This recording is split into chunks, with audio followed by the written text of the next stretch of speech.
निपक्ष व निर्भीड वृत्तपत्र दैनिक आत्ताचा एक्सप्रेस।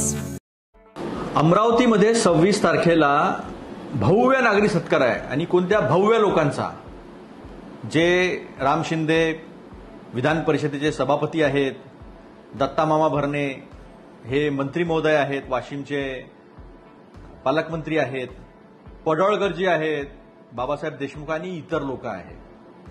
आणि ते कुठे आहे? छत्रपती शिवाजी महाराज सभागृहात। लाज वाटत नाही? महाराष्ट्रातले सुद्धा 6 लोक पहलगामच्या अतिरेकी हल्ल्यामध्ये मृत पावलेले आहेत आणि त्यांच्या अजून मृत्यूशय्येची राख सुद्धा विझली नाही आहे आणि ह्यांना सत्कार सुचतात आहे, हार तुरे फुलं घेणं सुचत आहेत। काय हो मोदी साहेब, काय हो फडणवीस साहेब, ही आहे का संस्कृती? देश अजूनही सुटकात आहे, दुःखात आहे, राष्ट्रावरचा अटॅक आहे हा, आणि आमचे लोक हार तुरे घेऊन फिरत आहेत।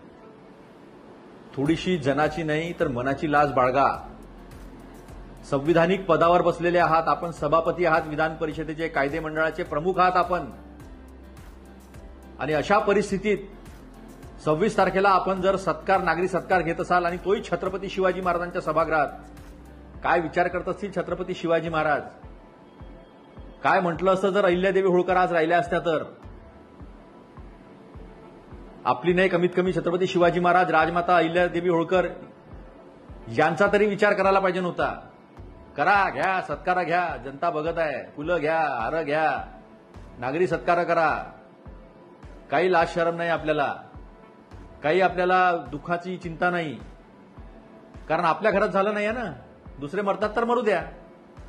हा संदेश जो आहे तो याच्यातून चालला आहे।